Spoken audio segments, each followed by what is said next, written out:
And wait for notification, and then please state your name and affiliation before asking the question. We'll go straight to Q&A.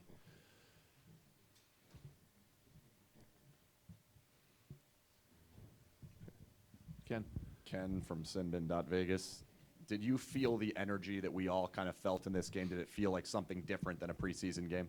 Yeah, that was fun. I mean, to see that crowd out there and the way they reacted, it was awesome, really. I mean, you didn't expect that in a preseason game, but everybody enjoyed it. It was a lot of fun, definitely.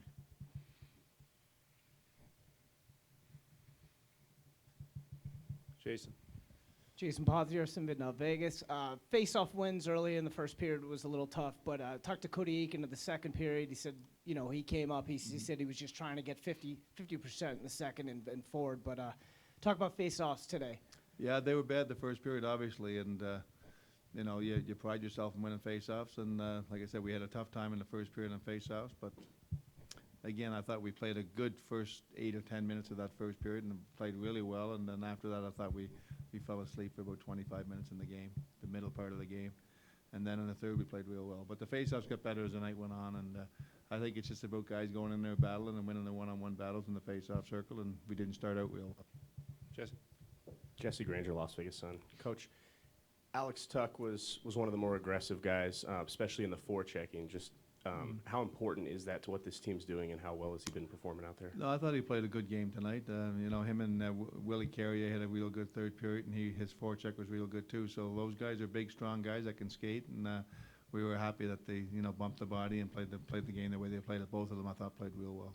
As a guy in Tuch that came into this camp just hoping to make the team, now he's out there on the power play with some of the top guys. Have the expectations for him changed at all through preseason?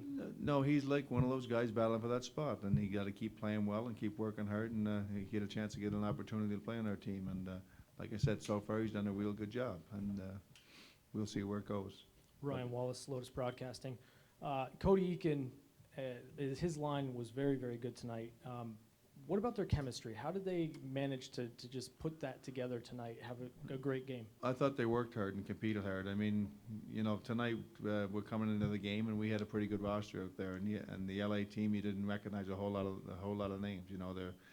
But they came in here and they worked hard and they competed hard and battled hard. And it's always about it doesn't matter who you're playing against or what type of roster. It's a team that works the hardest and competes the hardest. And that's probably why they got the break at the end, because they worked a little harder than us tonight, and they competed a little harder on loose pucks. And they, even though we had more shots and probably a better chance to score, they deserved to win that game. They competed and battled hard. Vince.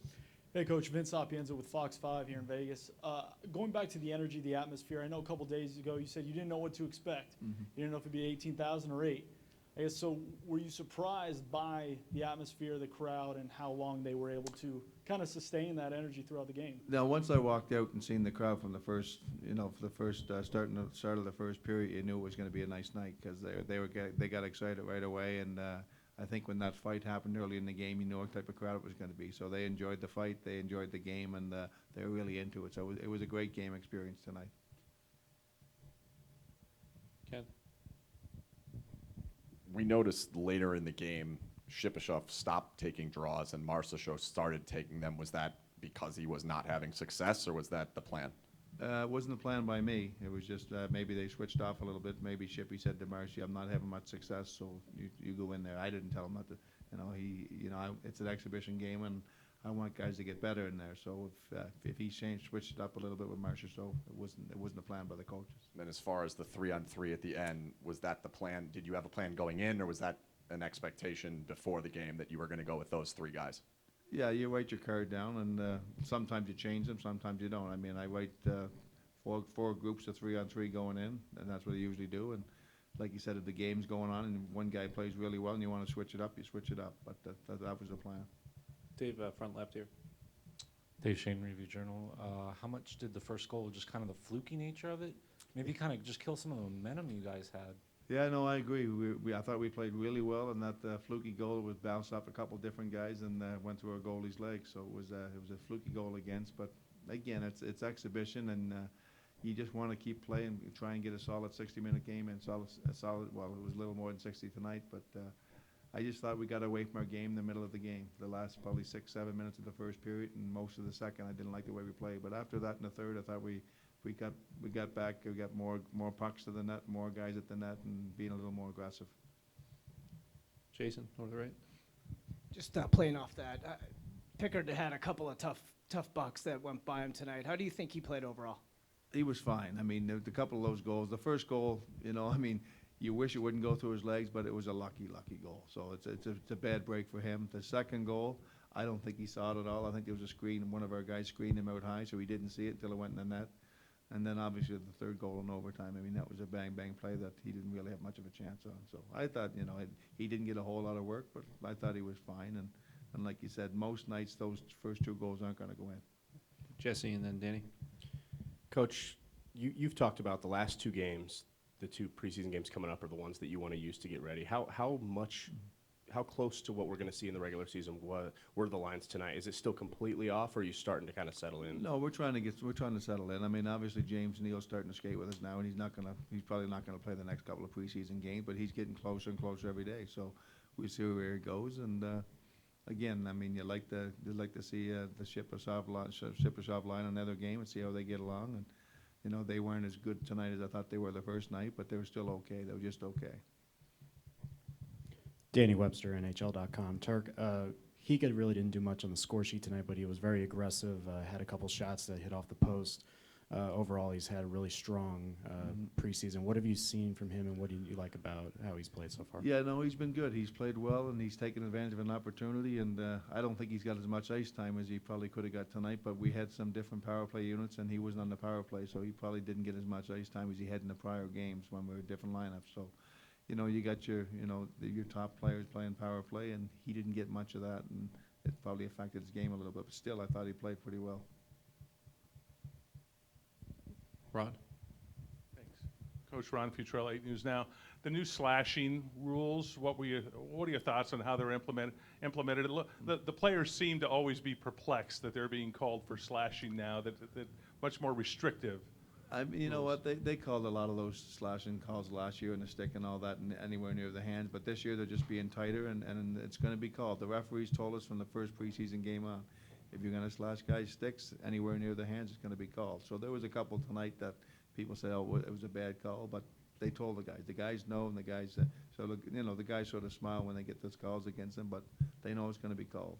And if we're going to allow slashing, and guys are going to break their fingers like what happened last year a couple of times, so they're trying to take it out of the game, and instead of slashing, put your stick in the puck. That's what they're trying to tell the guys. And the guys are smart, and they're getting better, and there wasn't near as many calls as there was the first couple games. Jesse. You mentioned the fight a little bit, but Derek England coming in there and kind of protecting his guy that had a little bit of a cheap shot on him right before that. Were you proud of him, and is that kind of setting the tone for the team that he's that guy? Well, I know it. We all know what Derek England is. He's a character guy, he's a leader guy, and he's a physical player, so he's going to stand up for his teammates. And, I mean, fighting, there's not going to be a whole lot of fights. It's sort of out of the game a little bit. There's still a little bit involved, but I don't see that happening every night. I don't see, I want guys to stand up and play tough for your teammates and stand up for your teammates. You don't have to fight for your teammates every night, but what Derek done tonight was perfect. To Vince, and take one more after that. Coach, you mentioned how there was a dip in play in the second period. Being that it's an exhibition game, is it one of those that you need to lay into the guys, say get back up, or do you let them see how they respond on their own in a game like this? No, you address it between the second and third period. You talk about, what we didn't do. I mean, we weren't putting pucks to the net. We weren't battling. We had no rebound chances in the second period at all. There was no second shots. And when that happens against the team that you played tonight, I think it's about our work ethic. And I thought we got it worked in the second period. So we addressed it a little bit. We're not going to yell at guys. I mean, it's preseason, and guys are getting ready for training camp. And I understood it. As a player, it's the same thing, You're going out there and you're trying to get ready for October 6th, your first game. So, as a coach, you try and push and you try and make them have their best shifts, but you totally understand it. Anything else for Coach? Last one here, Jason. Yeah, just real quick, 24 minutes out of Shea Theodore tonight. Talk about him and, heading into the cut day or whatever. Just 24 minutes is significantly more than other players. Yeah, he's a young player, and Ryan McGill coaches the D, so you got to ask him about the 24 minutes. But no, truthfully, He's a young player that plays a lot of minutes, and he's a big horse, and I thought he played a pretty solid game tonight overall.